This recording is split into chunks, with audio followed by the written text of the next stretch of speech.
You just discussed at your tables, using your prior knowledge, what you thought a landscape was gonna be. So I'm gonna call on you each table, and I would like one person from each table to tell me what you all decided together a landscape was. So let's start with table number 2, Hazel. What did y'all decide a landscape was? It's like a place that's far away, like A place that's far away, but you can see it really well. Let's see what table 1 thinks. that landscape is a part of land. Oh, so Nathaniel said that landscape is a big part of land. Table 4, what did you guys decide a landscape was? Count. It's a piece of the world, like a piece of land that's like a piece of the world. A piece of the world. Basically, you're saying what Nathaniel did. But please remember to raise your hand when you have something to say, okay? Like Table 3, what did you guys decide a landscape is? Landscape is a part of a city that is just perfectly formed, and it's a landscape because it's perfectly formed, like no one formed it, but it's perfect. It's just perfectly formed. So these are some wonderful ideas. So up here on our Art Speak vocabulary wall, you see the word landscape. Right, Zayden? And so a landscape is a picture of the outdoors. So any piece of artwork that you do that's a picture, a representation of the outdoors, that is a landscape. So is this a landscape? Yes. Yes, it's a landscape. So we can take our vocabulary word up here and label this a landscape. This is an inspired painting after Georgia O'Keeffe, the artist that we're studying, painting of Lake George.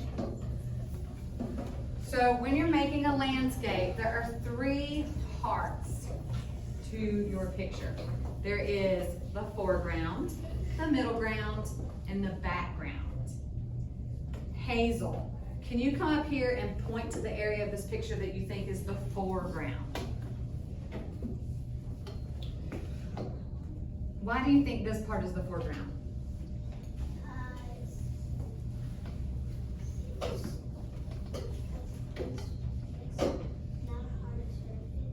Because it's not a hard surface. Skyline, what do you think? Why do you think this area that she picked is the foreground? Do you think she's right? Why do you think it's the foreground?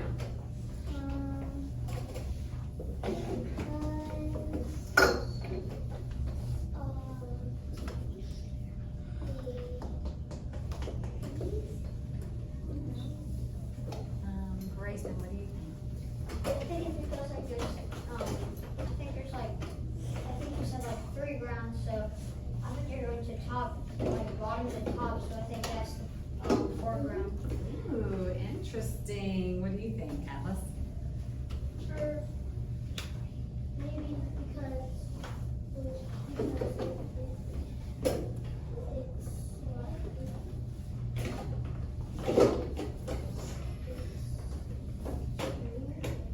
Because it's smooth. Zayden, what do you think? Because it's in front. Because it's in front. I love that you guys are thinking about this. So the foreground, so I'm going to read to you what the foreground is, and I want you to tell me if you think this is the foreground. So you guys are the audience, the viewer of the artwork, right? Because we're looking at it. The area of the picture plane, this is the picture plane, that is closest to the viewer. Is this closest to you? yes, How can we tell that it's closest to us? Grayson. because like it's right up front of the picture, and like you can tell by the depth in the picture that it's kind of like you can tell that it's the lake, and then it's the mountains far away, and then it's the sky. What clues does Grayson see that tells him that this is the foreground and it's up close and this is farther away? Alice. Because the mountains are not higher up, and they're kind of smaller. Julie, what do you think? Because there's something between them. Because there's something between them. Serena, what do you think? Because the mountains are like farther away from the trees in the paint view, but in like real life it's a little more farther. How can you, like, what in this picture is making you think that, Zayden? the mountain is much higher than the bushes, so the bushes would be closer because they're much lower. So these are treetops in the front. Grayson. Because like the shade of it, Serena. because the mountains are smaller, like the trees are a little bigger. Ooh, Serena, kiss your brain. That's really good. So we know that objects that are closer to us are larger, and objects that are further away are smaller. That's what he said. And that helps. Say to raise your hand, please. And that helps create depth and dimension in your artwork. He said taller, higher. Okay. So we now know that this is the foreground. So Callan, will you come up here and point to what part of the picture plane you think is the background?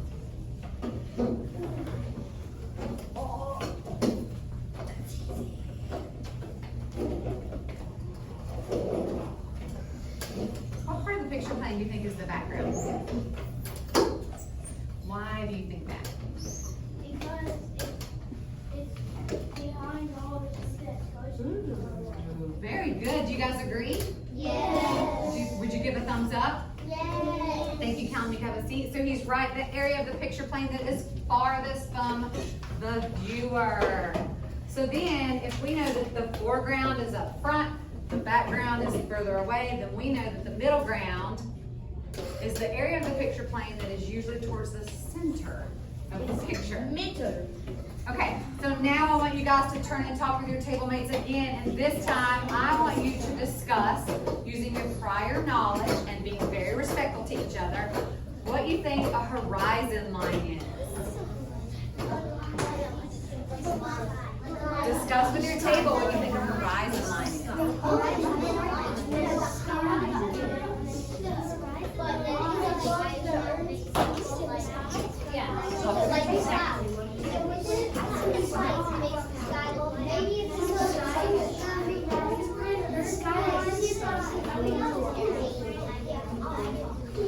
Okay, everybody freeze. Let's check with table 4 first. Table 4, what do you think a horizon line is? It's something that's really long. Callan, what do you think? It's like a big view. A big view? Table 1, what do you think a horizon line is? We think it's something like to do with like where the picture starts and where it ends. Where the picture starts and where it ends. That's a good idea. Table 3, what do you think?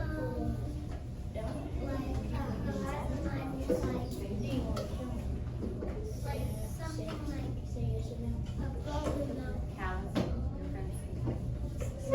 Table 2, Julie, what do you think a horizon line is?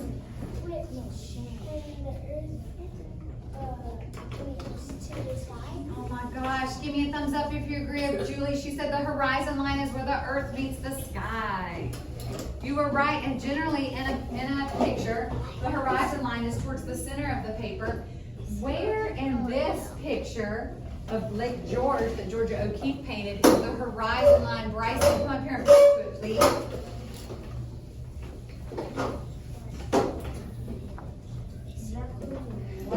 Good job. So Bryson pointed right here. Would you agree with him? Yes, because that's where the land ends and the sky begins.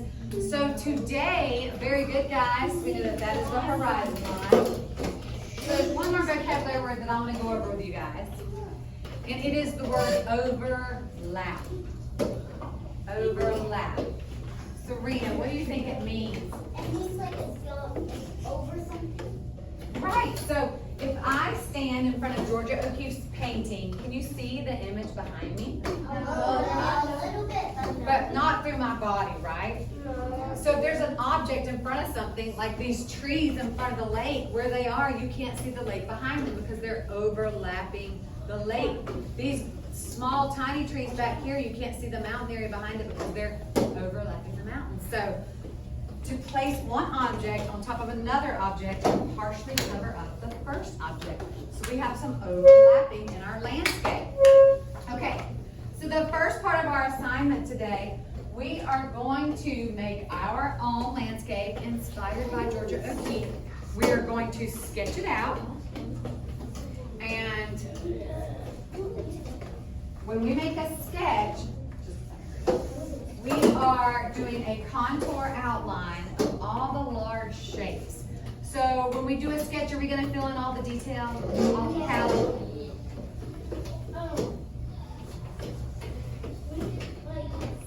When we do a sketch, are we gonna fill in all the tiny detail? Okay, so listen to my question. When we make a sketch, before we start painting, are we going to fill in all the tiny detail? No. Why? Why do you think we won't? Or we will? If we were filling all the details without sketching it, it would just be like drawing it'd be like you're just copying it and you have no lines to go off. Hazel, what do you think? I think that you should because if you do that then you could have the thing to paint in. Have it to paint in. Who thinks that we're not going to put detail in when we sketch? Grayson. No, because then if it's technically like coloring everything in, so we don't have to like, it'll just be like a black and white painting or anything. So you won't be able to like look at it and say wow, that's really a painting. So you're saying if we do all of our detail in pencil, when we paint over it, we're going to lose the detail? Yes. Yes, so when we're sketching, we're just doing a general outline of the large shapes. Then we're going to paint it and then we'll go in and do our detail. Okay? So before we begin, I want to talk about and analyze this painting a little bit. Raise your hand, don't blurt out. Or actually, I'm just going to call on a friend. Izzy, when you look at this picture, what does it make you think of? How does it make you feel? Happy? Do you think it's warm there? Yes. Yes, very much so. It looks cold. Okay, if your name is not Izzy, then you're not responding. You think it's warm there? Why do you think it's warm? There's water, There's water. sun. Where's the sun at? There's light. There's some light. Grayson, what do you think? I think like it's kind of warm there because like it kind of shows you like the shade of it's kind of light. So I think like the sun's gonna shine through the clouds and come down and go like onto the mountains, and then if you're right there, it'll be like kind of warm. But if you get in the water, I think it'll be like kind of cool. Kind of cold. Why do you think that? What makes you think that? Because kind of like you can look at the mountain picture right now, then you can see that like it's kind of warm, like it's a warm color and like it's kind of like more shaded. Nevaeh, what do you think? Do you think that, is there anything in this picture that makes you think or determine the weather that's going on? It's clear. It's clear. It's not raining. Skylar, what do you think? Like because of like the trees, it looks like the sun is like go directly pointing towards the trees. Towards the trees. Hazel, what do you think? I think it kind of looks like it's going down. Downhill. Isabel, what do you think? What time of the year do you think is represented in this picture? Fall. Fall. Why do you think that? Because the leaves are changing different colors. The leaves are changing. That's being such a good investigator, Isabel. Kiss your brain. Guys, please stop doing that. So, is it warm in the fall? No. Yes. Sometimes, right? It might be warm in the middle of the day, cool in the morning, cool in the afternoon. They didn't have a cool. So, we can take a guess and assume that this is the fall because the leaves have changed, right? That's a good guess. So when we do our painting, we are going to use the same sort of influence. It's fall here now in the mountains. And I want to take a little moment to talk about some science. David. I think it's warm because it shows all the colors that up in there it says it shows all the warm colors and all the warm colors are up there. So you think a warm color is warm to the touch? Or it's showing that something's warm? Sometimes it is. If we draw a sunshine, it's a warm color. We know that the sun is warm, right? But not always. And cool colors. But sometimes cool colors show cool. But we know in the fall that leaves turn warm colors, right? So in the fall in the mountains, do our leaves change? Yes. Raise your hand if you can tell me, do all of our trees change color in the fall? No. Raise your hand, please, Serena. No, because like Christmas trees, they don't like there is no fall, they don't keep. You are so right, Serena, that's so good. So who can tell me, please do not blurt out what trees are called if their leaves do not change? Grayson. Pine trees. Well, that's a type of tree that leaves do not change. Pine trees, you're right. Christmas trees. Bryson.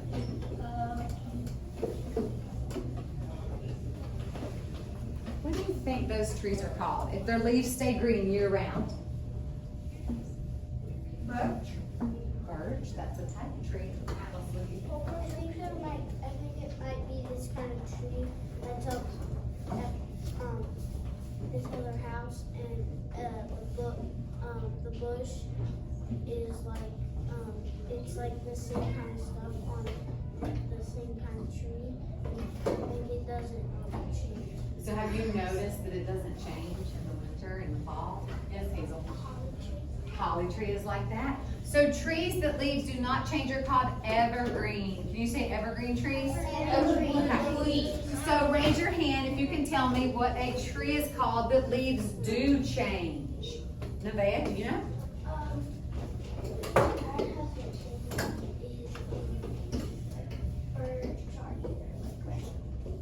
Okay, not a specific type of tree, but what do you call all the trees that the leaves change in the fall, right?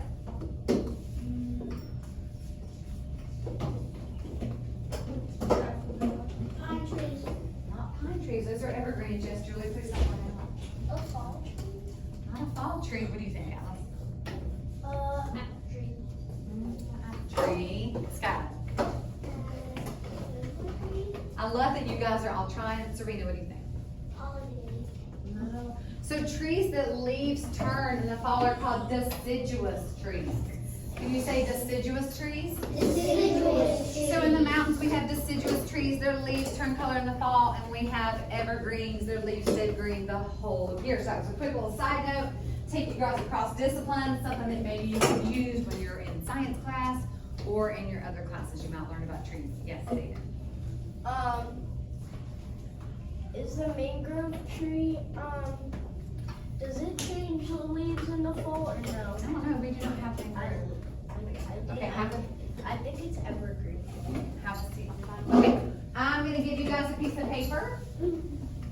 You are going to turn your paper this way. Nathaniel, is this horizontal or vertical?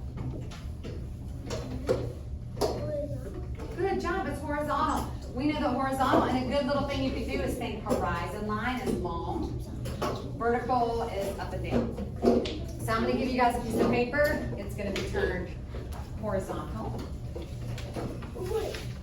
And then I'm gonna give you a pencil, and you're gonna write your name and your class code on the back of your paper. If you don't know your class code, you can quietly turn to a neighbor and ask them if they can help you out.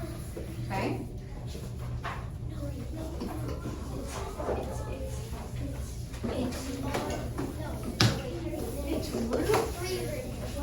This is three.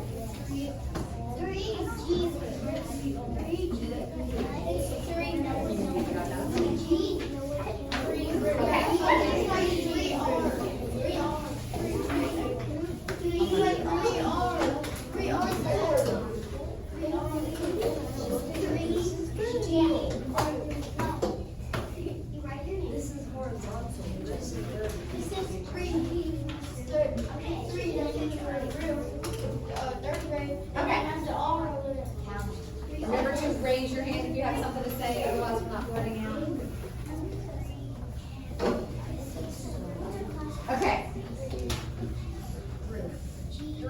Well, I read it last time I got my paper.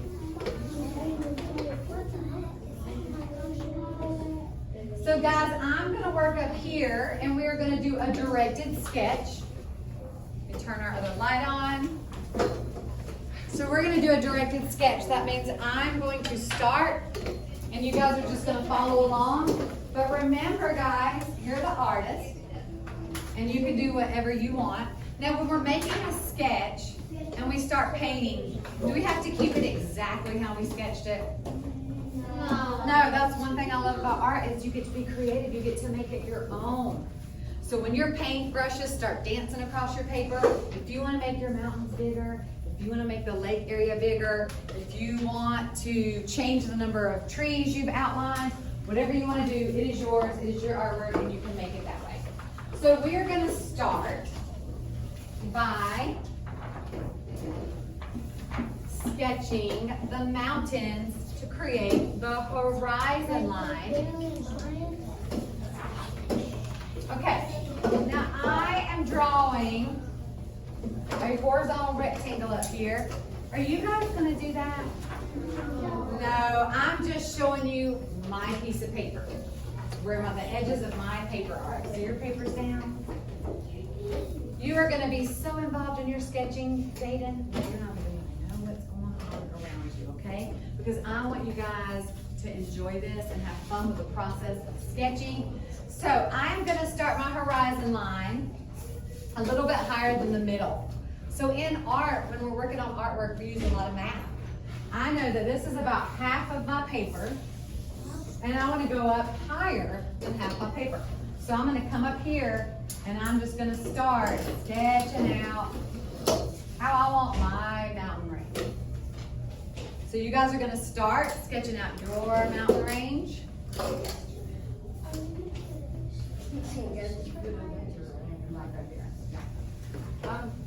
Can we like put a line where the mountains?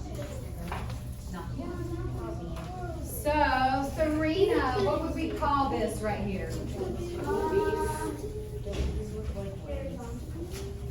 It is horizontal. Grayson, what would we call this right here in the picture plane? Horizon. Good job. This is our horizon line, Zayden. Are you allowed to turn it around? Flip it over? Yeah. We always put it on the back. Oh, I love it. Okay, so we have our horizon line where our mountains are going to be. Now, when we look up here and when we look at our example of Georgia O'Keeffe, we know that our mountains are going to have a little bit of room, but they're not too big because we still have our small trees that are overlapping the mountains and Lake George and then the leaves in the front. So I'm going to use my hand and I'm going to kind of measure out what I want, and then I'm going to come down here and just sketch shapes of little trees that I'm going to paint them different colors of the fall foliage. And that is at the base of the mountain.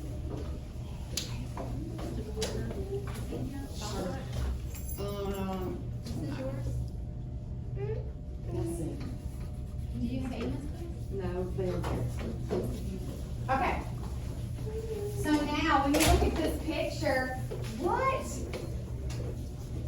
comes up against these little trees? Grayson. The water of the lake. So is it perfectly straight? No. If you've been on a lake, you know. And so I'm going to kind of weave it around and make it.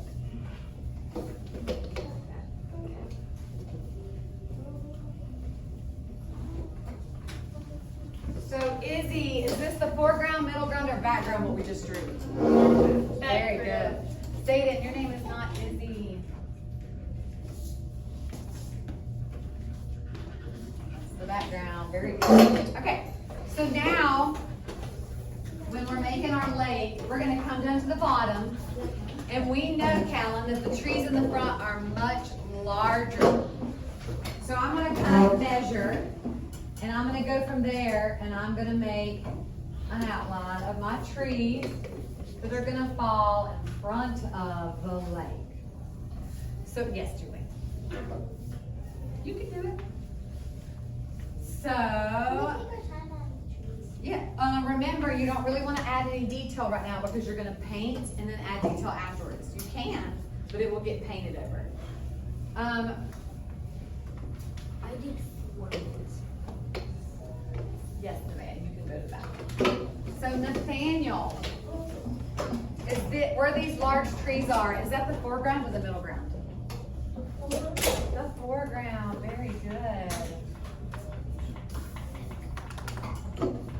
So then, what does that leave, Skylin, for right here? What is it? We have the foreground, the background, what's right here? The, You can look up at our vocabulary wall. if you don't. overlap. Not the overlap, these trees do overlap the lake behind it. Serena, Middle ground. the middle ground.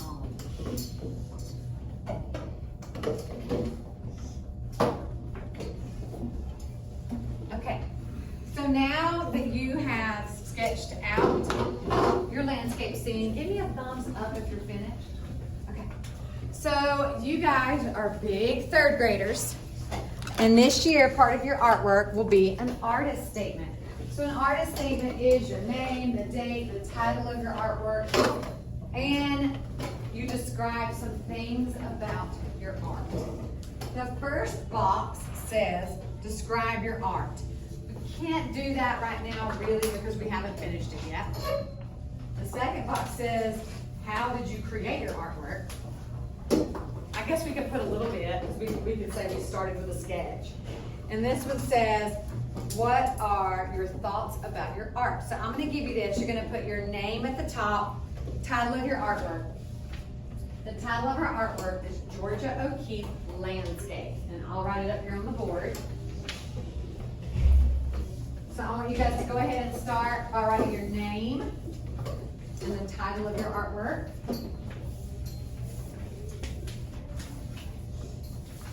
Can you name your artwork? I'm gonna write it up on the board for you. Give me just a second. Get these passed out. Go ahead and start just with your name.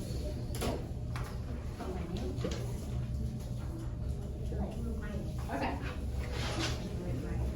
So the name of this project that we're doing is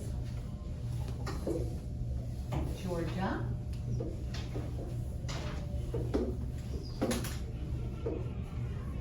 O'Keeffe, is her last name. Landscape. And landscape is one of our vocabulary words. And it can be found over here on the vocabulary word under Art Speak.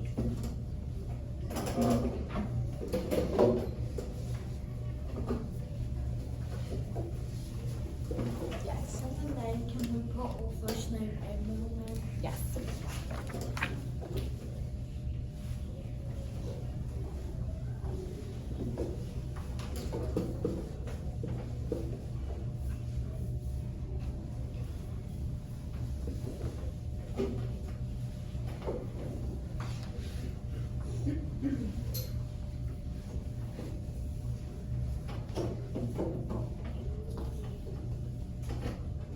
I love your sketches. You guys are doing such a nice job.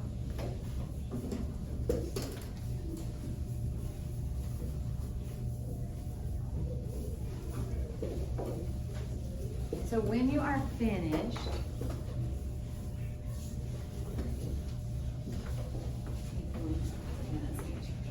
yes, buddy.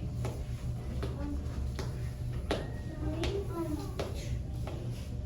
turn it into winter if we want to? We're doing fall right now, but we are gonna do a winter landscape. When? When we get closer. Yes, Julie. Describe your artwork is something that we'll have to do when we're finished. So, you're gonna keep working on these papers as we work on our artwork, yes? You can. Okay, so who can collect pencils for me? Isabel?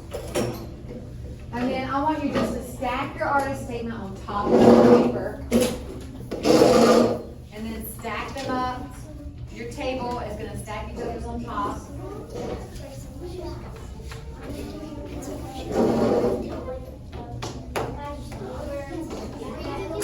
After you collect this, what we're gonna go do, y'all are gonna stack your artist statement and your artwork together.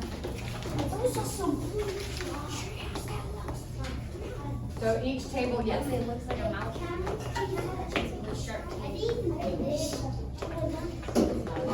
So guys, stack your artist table on top of your artwork and stack all of your tables together in one stack.